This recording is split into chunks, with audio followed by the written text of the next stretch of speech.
자, 지금까지 적성검사가 뭐고 어떻게 어떤 출제 경향이 있으며 전형이 뭐다라는 걸 뵀다고 하면 실질적으로 적성검사 문항을 어떻게 푸는지를 문항을 보면서 한번 같이 공부할 필요가 있겠죠. 그래서 주요 적성검사 문항을 볼 텐데 적성검사 문항이 크게 보면 교과형이 있는데 교과형은 수능과 거의 일치합니다. 그러니까 수능 공부의 수능 형태 문제다. 단 수능보다 좀 난이도가 낮고 문제가 좀 짧다는 특징을 가지고 있다는 걸 알아두시면 되고요. 지금 이 시간에는 수능은 평상시에 계속 공부하는 거니까 그 문항을 보면 되고 지금 이 시간에는 수능 형태가 아닌 적성 형태 문제 중에 대표적 문제 몇 개의 문제를 통해서 적성검사가 어떻게 출제가 되고 어떻게 그런 형태 문제를 풀면 되는지 관련된 쭉 한번 정리해 보도록 하겠습니다. 실제 그 적성형 문제라면 예시를 통해서 한번 같이 보도록 할게요. 자, 첫 번째 문제를 보시면요. 동요를 물어보는 문제입니다. 그래서 국어의 동요가 뭐냐라고 물어보는 문제이고 이거 유명한 문제입니다. 적성검사 문제 중에서. 근데 국어의 동요를 찾으면 되겠죠. 일단 국어라는 어휘와 의미를 알고 동요가 뭔지를 알면 찾아서 정답 찾으면 되는데 만약 모른다. 그럼 모르면 넘어가는 거. 아니 모르면 찍는 것. 그건 수능적 접근이죠. 적성적 접근 그렇지 않다는 거야. 적성적 접근은 뭔가 그걸 분석해보는 내용을 보면은 뭔가 힌트가 들어있는 문제가 많이 있습니다. 이것도 마찬가지죠. 만약 해당되는 국어의 동요를 모른다고 하더라도 분석하면 뭔지 알 수 있다는 거야. 분석해보면 예를 들어서 국어로 분석해보면 나라국의 말씀하잖아요. 나라의 말이죠. 근데 나라 말 중에 다른 나라 말이 아니라 우리나라 말일 거 아니야. 그럼 우리나라 말이 뭐가 있어? 2번 우리말이 있죠. 그럼 정답이 2번이 되는 그런 형태의 문제가 바로 이와 같은 동요 문제다라는 걸 알 수가 있고요. 자, 이어서 우리는 논리에 관련된 문제를 한번 같이 보도록 하겠습니다. 자, 논리에 관련된 문제 보시면 밑줄 친 부분에 들어갈 문장으로 적당한 것이 뭔가 문제에서 물어보고 있네. 근데 박스 안에 봤더니 뭔가 논리 문제라는 느낌 딱 나죠. 뭐 어떤 모든 있을까 논리 문제라는 느낌이 나는데 문제 보시면 이렇게 되어 있습니다. 어떤 중학생은 국어를 잘한다. 그다음 어떤 고등학생은 국어를 잘한다. 모든 고등학생은 수학을 잘한다. 그렇게 나와 있죠. 근데 잠깐 같이 적어보도록 할게요. 잠깐 적어보시면은 이런 형태 문제는 논리 문제야. 그래서 논리 이론으로 대부분 문제를 많이 풉니다. 흔히들 논리, 뭐 정권부정, 후권부정 시작해서 여러 논리 이론을 배우고 그 논리에 따라서 문제를 푸는 학생들이 많이 있는데 물론 논리 이론에 따라서 문제를 풀 수가 있어. 근데 적성검사는 항상 논리 이론뿐만이 아니라 기본적으로 적성적으로도 풀 수 있다고 하는 거야. 근데 이런 논리 문제는 적성적으로 푼다는 건 뭐냐면 간단한 그림을 그려서 문제를 푸는 겁니다. 그래서 그림을 그려서 문제를 풀어보면 되는데 예를 들면 이렇게 그리는 거죠. 어떤 중학생은 국어를 잘한다, 잘한다고 하면은 그림을 중학생이 있는데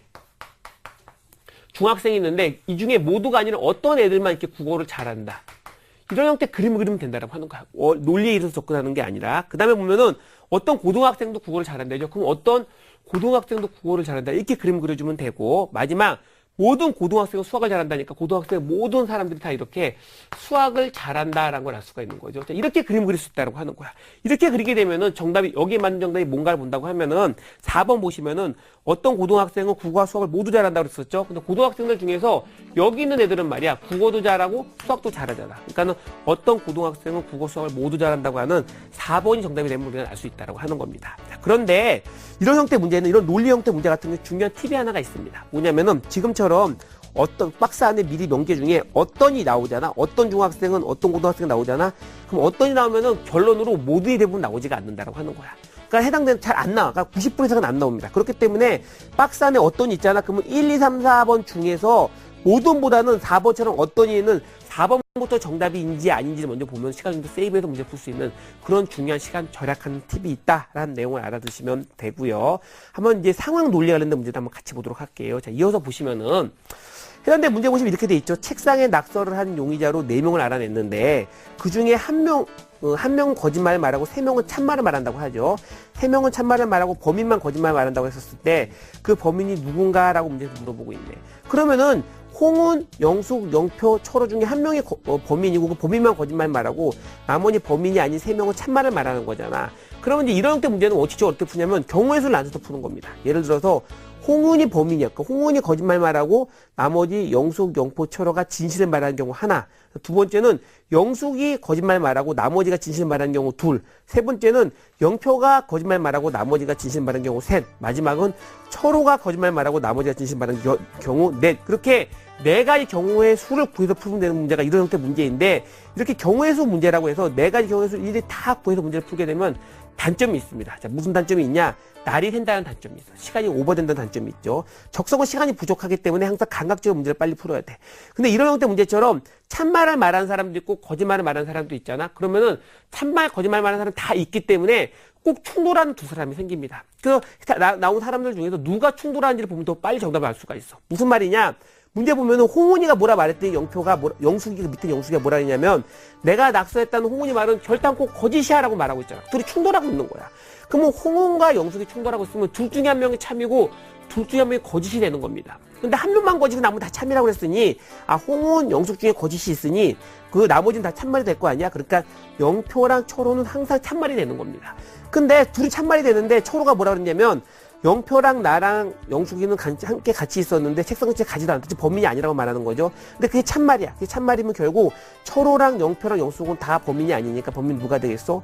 홍은이가 된다고 하는 거야. 홍은이 체크하고 넘어가면 되는 문제입니다. 그렇게 내가 이 경우에서 다 일일이 구하는 게 아니라 문제 내에서 참말을 말한 사람이 있고 거짓말도 말한 사람이 있다 그러면 반드시 충돌한 두 사람을 고르는 것이 가장 적성적인 해결 방법이다 라는 내용까지 알아두시면 됩니다. 자, 이어서 수리 파트에 관련된 문제를 한번 같이 보면 첫 번째 공간 지각에 해당되는 문제를 한번 같이 보도록 하겠습니다.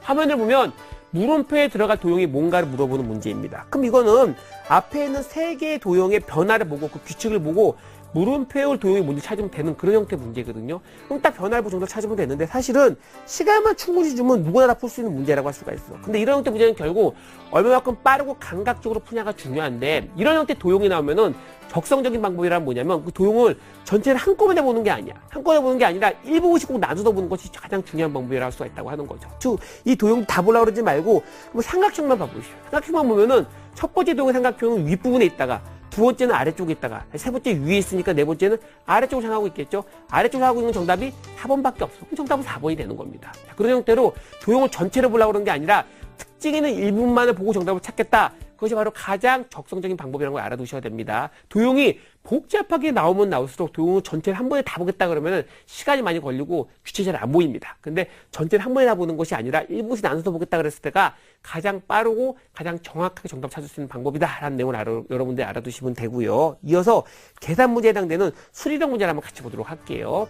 자, 이 문제는 중등 수학에 해당되는 문제네요. 우리가 예전부터 많이 봤던, 중학교 때 특히 많이 풀어봤던 소금물 농도에 관련된 문제입니다. 소금물 농도에 관련된 문제는 기본적으로 여러분들 공식을 알고 있죠. 소금물 농도는 소금물분의 소금 곱하기 100이라는 공식을 알고 있죠. 자, 그 공식을 이용하면 소금물의 농도 문제는 다 풀 수가 있어. 이 문제도 그 공식으로 풀 수가 있습니다. 그런데 적성검사라고 하면 시간이 부족한 시험이기 때문에 모든 문제를 다 수학적 공식으로 풀면 안 됩니다. 이것도 물론 소금물 농도 문제이기 때문에 소금물 농도 공식에서 풀 수가 있지만 그렇게 풀지 않고 감각적 정답을 풀 수 있다고 하는 거야. 자, 이건 뭐냐면 기출되었을 때 어떻게 문제를 푸냐면은 보시면 11% 소금물이랑 8%로 섞어서 몇 프로 소금물이 됐다고 그러죠?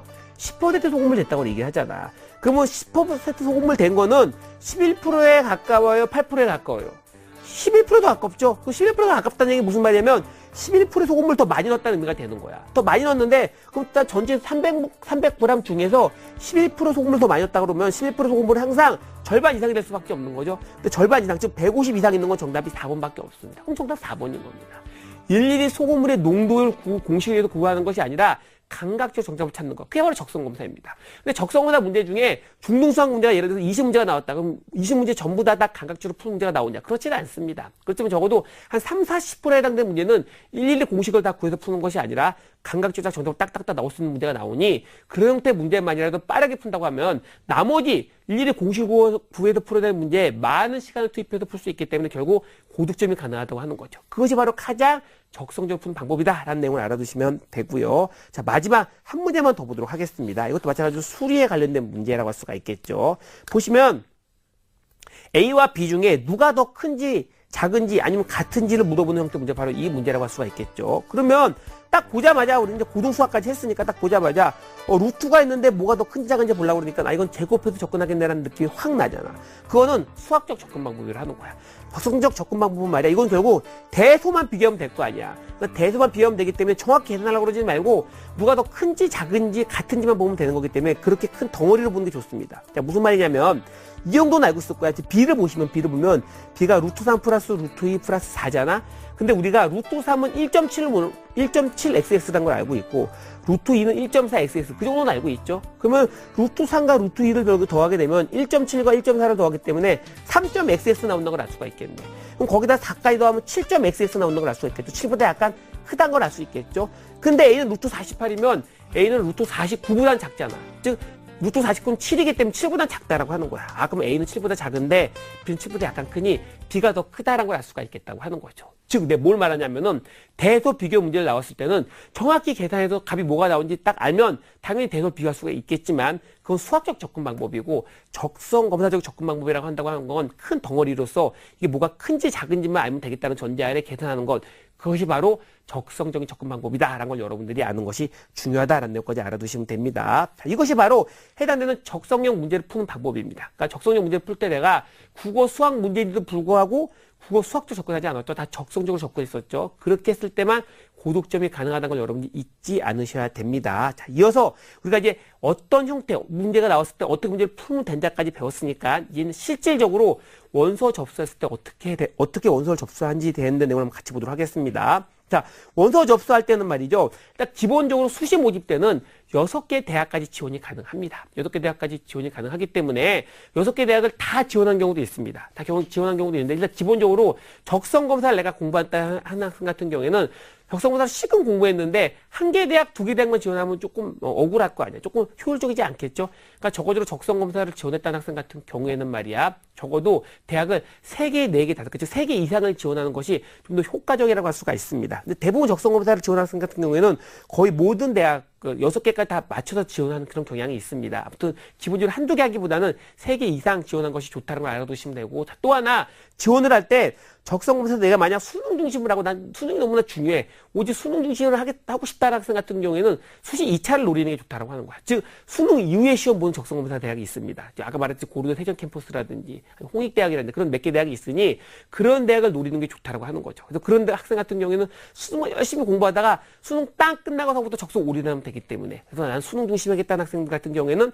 수능 이후에 적성검사를 보는 대학을 노리는 것이 좋다는 걸 첫 번째 보면 되고요. 자, 두 번째, 내가 6개 대학을 전부 다 적성검사 보는 대학을 투입하겠다 하는 학생 같은 경우에도 6개 대학을 내가 지원하고 싶은 대학을 무조건 다 지원할 수 있는 건 아니야. 왜냐?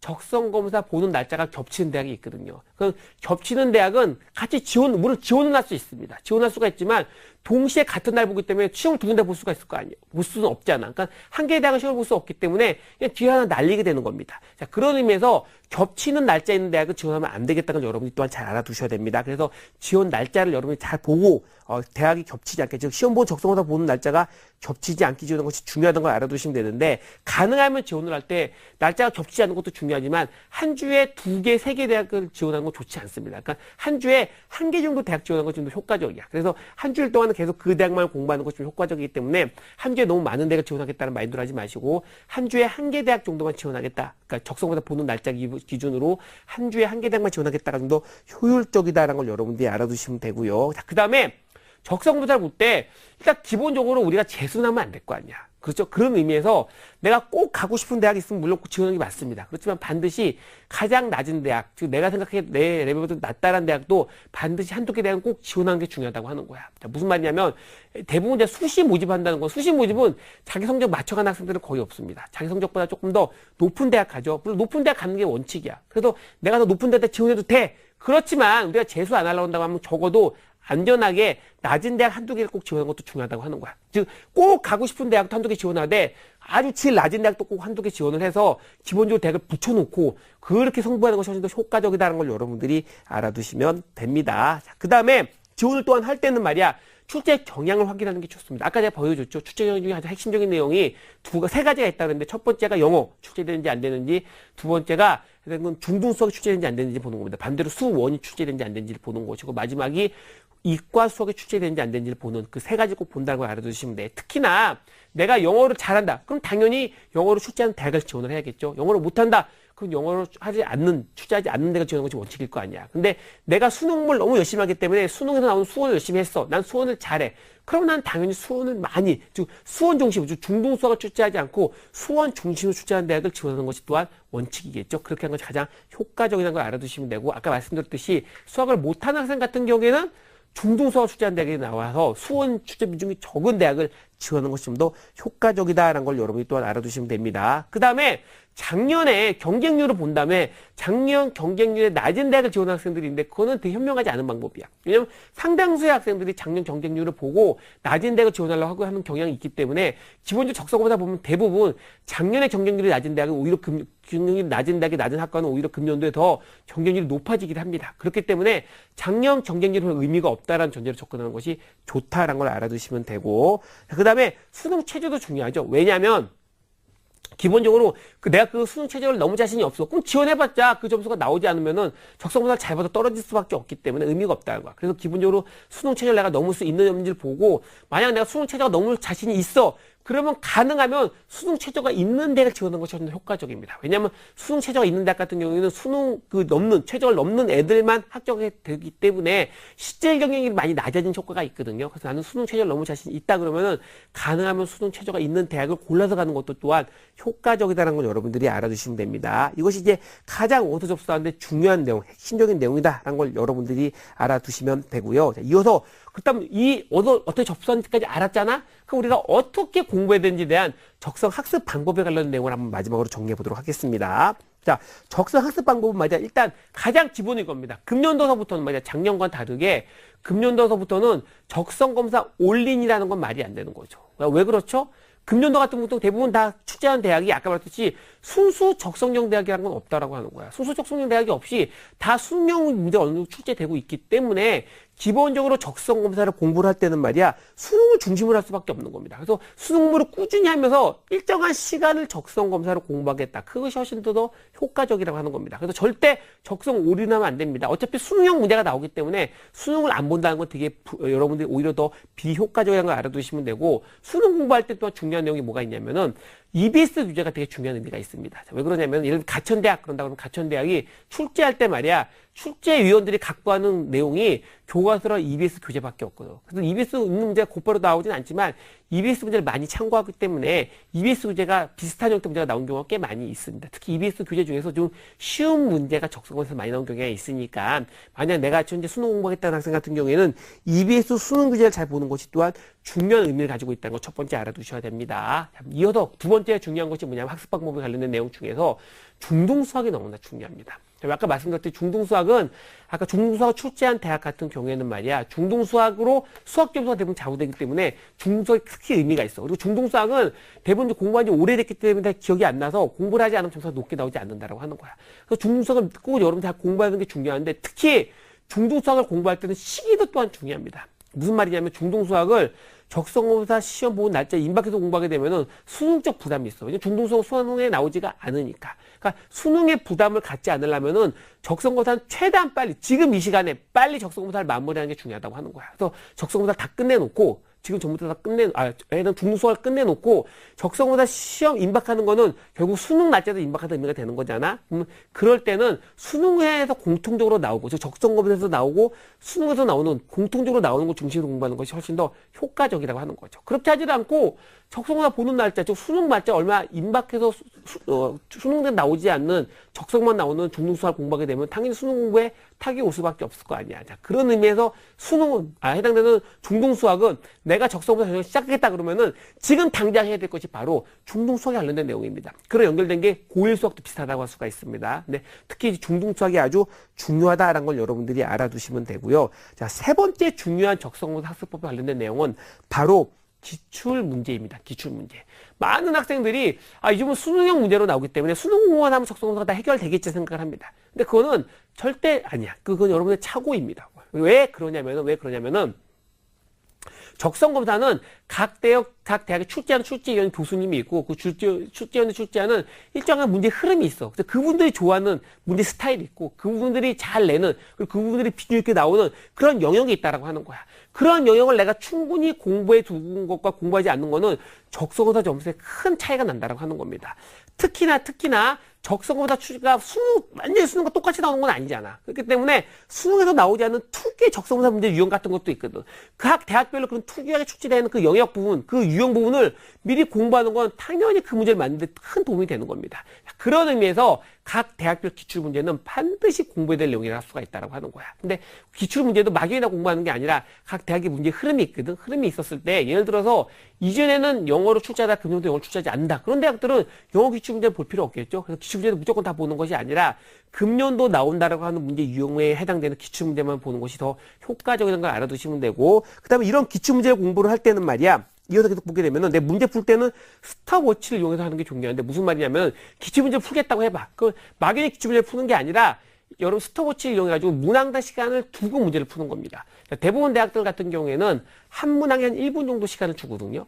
한 문항에 1분의 시간을 준다고 했었을 때 1분, 그러면 한 문항당 1분 정도 시간을 두고 문제를 푸는 연습을 하는 겁니다. 그러니까 같은 기출문제 풀 때도 막연히 문제를 푸는 것이 아니라 한 문항당 1분의 시간을 딱 배치해 놓고 그 1분 내에 문제를 풀겠다는 마인드로 푸는데 다 1분에 맞춰서 푸냐? 그건 아닙니다. 그렇게 하지 마시고 실전 때 연습할 때는 언어 파트 같은 경우에 한 40초 아니면 짧으면 30초, 단순 어휘 관련된 건 30초, 독해 관련된 건 40초 정도 시간을 두고, 수리 파트 같은 경우는 단순 문제, 웬만한 문제는 1분 내에 풀겠다고 생각하는데, 약간 시간이 많이 걸리겠다 해당되는 문제 같은 경우에는 한 1분 20초 내에 문제를 풀겠다는 마인드로 문제를 풀면 됩니다. 그래서 예를 들어서 모의고사 문제를 푸는데, 내가 10문제 수리 파트 문제를 풀겠어. 그러면 한 문제당 1분 주겠다 그러면 총 10분일 거 아니야. 그럼 10분 내에 10문제를 다 풀어야지라는 마인드로 시간을 딱 재고 문제를 풀라고 하는 겁니다. 그렇게 해서 문제를 푸는 연습해서 시간 한 배 연습해야지만은 여러분들 실제 적성검사에서 고득점이 가능합니다. 아까 말씀드렸듯이 특히 해당되는 문항당 10분의 시간이 적은, 수능보다 훨씬 더 적은 적성검사에서는 문항을 문제를 풀 때 단순히 푸는 것이 아니라 시간을 재고 푸는 것이 너무나 의미가 있다는 걸 여러분이 꼭 알아두시면 되고요. 그 다음에 학습 때 더욱더 가장 중요한 내용은 뭐냐면 지금 여러분들이 내가 어느 대학에 갈지를 딱 결정하는 게 중요합니다. 왜냐? 각 대학별로 출제 경향이 다르기 때문에 그렇습니다. 내가 어느 대학에 지원할지 결정을 하고 그 대학에서 무슨 문제가 나오는지 알아는 거에 따라서 그 범위에 맞춰서 공부하는 것이 당연히 효과적이겠죠. 예를 들면은 내가 중등수학 출제하지도 않는 데에 지원을 하는데 중등수학 공부하는 건 시간 낭비일 거 아니야. 그런 의미에서 내가 미리 들어갈 대학을 딱 결정한 다음에 그 대학에 출제하는 유형이 뭔지를 쭉 정리해가지고 그 내용에서 그 범위 내에서만 공부하는 것이 큰 의미가 있다는 걸 알아두시는 것이 또 여러분 꼭 알아두시는 게 중요하다고 할 수가 있고, 이럴 때 말이야 범위를 정해서 공부를 할 때 여러분 그런 건 있겠죠. 예를 들어서 내가 지원하는 대학이 5개 대학을 지원하는데 5개 대학이 전부 다 중등수학이 나와. 그럼 중등수학이 훨씬 더 중요한 의미가 있을 거 아니야. 그럴 때는 중등수학에 좀 더 많은 시간을 투입해야 됐을 텐데, 근데 내가 5개 대학을 지원했는데 그 중에 1개 대학만 중등수학이 나왔어. 그런다고 하면 중등수학 축제 공부하는 시간 조금 더 많이 할 필요는 없겠죠. 좀 줄일 필요도 있겠죠. 그런 것처럼 각 대의 축제 경향을 쭉 분석한 다음에 내가 각 영역별로 얼마 정도의 시간을 투입해서 공부할지 관련된 내용도 반드시 여러분들이 정해놓고 공부하는 것이 중요하다는 걸 알아두시면 됩니다. 그렇게 공부를 하는 것이 의미 있다는 걸 마지막에 알아두시면 되고, 그 다음에 제일 중요한 건 나머지 한번 얘기해 볼게. 제일 중요한 거죠. 학습법의 가장 중요한 게 뭐냐면은 꼭 공부를 다 하잖아. 공부를 다 한 다음에 제일 마지막 마무리 있잖아. 제일 마지막 마무리한 건 뭐냐면 시험 임박해서 하루 이틀 전에는 말이야 반드시 그 대학의 모의고사를 꼭 풀어보셔야 됩니다. 아까 말씀드렸듯이 적성고사는 시간 싸움이에요. 시간 싸움. 시간 안배가 되게 중요합니다. 근데 시간 안배하는데 가장 좋은 훈련은 누가 뭐래도 모의고사 연습입니다. 내가 지원한 대학에 똑같은 문항수, 똑같은 유형, 똑같은 비슷한 형태의 난이도에 있는 문제를 가지고서는 딱 시간을 맞춰서 문제를 풀어보는 연습을 하는 것과 하지 않는 거는 하늘과 땅 차이가 나거든요. 그런 의미에서 여러분들 문제 풀 때는 마지막 최종 정리할 때는 반드시 뭘로 해야 된다고요? 모의고사라는 것이 중요한 의미가 있고, 그 모의고사는 내가 실제 지원한 대학에 똑같은 유형, 똑같은 문항수로 나와 있는 그런 형태의 모의고사가 바로 중요하다라는 걸 알아두시면 됩니다. 그렇게 여러분이 딱 열심히 준비한 다음에 실전 가서 문제를 풀 때는 말이야. 실전 가서 문제를 풀 때는 시간 낭비는 딱 여러분이 아까 내가 말했듯이 여러분 민감히 보는 것이 중요한데, 문제 풀 때 시간 낭비할 때 좀 시간 낭비하기 어렵다. 그러면은 과감히 문제를 스킵해서 푸는 것도 또 좋다라고 할 수가 있고, 그 다음에 마킹을 할 때는 말이야. 그러니까 마킹을 하는 건 뭐냐면 문제를 보고 OMR 카드에다가 펜으로 컴퓨터형 사이트로 마킹을 할 때는 말이야. 모든 문제를 한 번에 다 보고 한 번에 다 마킹하는 건 현명한 방법이 아닙니다. 왜냐면은 그렇게 마킹하다가 하나를 잘못 딱 체크하게 되면은 처음부터 다시 마킹해야 되잖아. 그러면 분명히 시간이 부족할 수밖에 없어. 적성고사는 시간이 부족한 시험이기 때문에 빠르게 마킹하려다 보면 실수가 많이 나오거든. 그러니까 여러분들이 한 번에 쭉 마킹하다 보면 우리 실수할 수가 있으니 그렇게 하지 마시고, 적성고사는 가능하면 한 문제 풀고 한 문제 마킹하고 한 문제 풀고 한 문제 마킹하는 것이 가장 효과적인 마킹 방법이라는 걸 알아두시면 됩니다. 그 다음에 문제를 풀어갈 때는 적성검사는 말이야, 여러분들 지식도 물어보지만 여러분들 감각을 물어보기 때문에 감각을 극대화하는 상태에서 가는 것이 중요하기 때문에 반드시 리듬을 깨고 가는 건 좋지 않습니다. 자, 무슨 말이냐면 내가 평상시에 아침 일찍 뭘 먹는 습관이 없는 학생 같은 경우에 난 원래 아침에 잘 안 먹는 학생이야. 그런데도 불구하고 시험 보러 갈 때는 내가 뭔가 든든히 가야지라는 마음으로 아침에 먹지도 않고 갑자기 라면을 먹고 간다. 그러면은 갑자기 기르는 음식이 들어가면은 배에서 내장이 반응이 일어날 거 아니야. 설사도 나고 콘센트도 잘 안 나오겠죠. 그러면 좋은 점수 나오지 않습니다. 수능보다 훨씬 더 감각이 중요하기 때문에 몸 콘치가 훨씬 더 중요한 시험이 바로 적성검사입니다. 자, 그런 의미에서 여러분 적성검사 문제 볼 때는 평상시 리듬을 유지하고 가는 거죠. 평상시 안 하던 거 안 하고 평소에 밤새지 않았다면 밤새지 않고 공부하고 밤새지 않고 가는 것이 가장 중요하다는 걸 여러분들이 알아두시면 됩니다. 이렇게 내가 처음부터 말씀드린 것처럼 적성검사가 뭔지를 알고 그 다음에 전체 출제경이 뭔지를 알고 내가 갈 대학의 전형에 대한 특징을 안 다음에 적성적 문제를 어떻게 푼지를 배워놓고 지금 마지막 어떻게 학습한지 관련된 내용까지 쭉 정리했다. 그럼 여러분들은 이미 적성검사에 대한 충분한 정보를 갖고 있는 겁니다. 이런 정보를 바탕으로 해서 지금부터 여러분들이 적성검사의 목표를 잡고 열심히 공부한다 그러면은 분명히 여러분들이 원하는 그 대학에 합격할 수 있으리라 생각을 합니다. 자, 해당 내용 관련된 내용을 한번 쭉 처음부터 끝까지 되짚어 보도록 하겠습니다.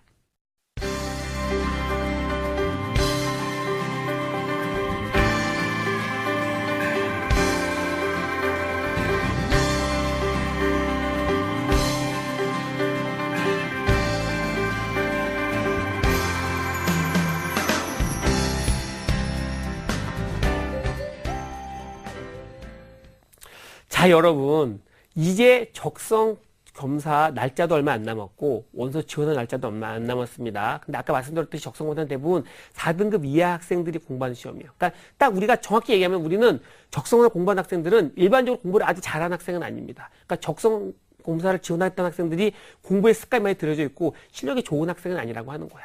자, 그런 의미에서 지금까지 공부를 열심히 안 한 학생이라 할 수도 있겠죠. 그렇지만 그때까지 공부 안 한 걸 한 번에 역전해서 서울 수도권 갈 수 있는 방법이 있으니 그것이 바로 내가 지금까지 말씀드렸던 적성검사 전형이라고 하는 거죠.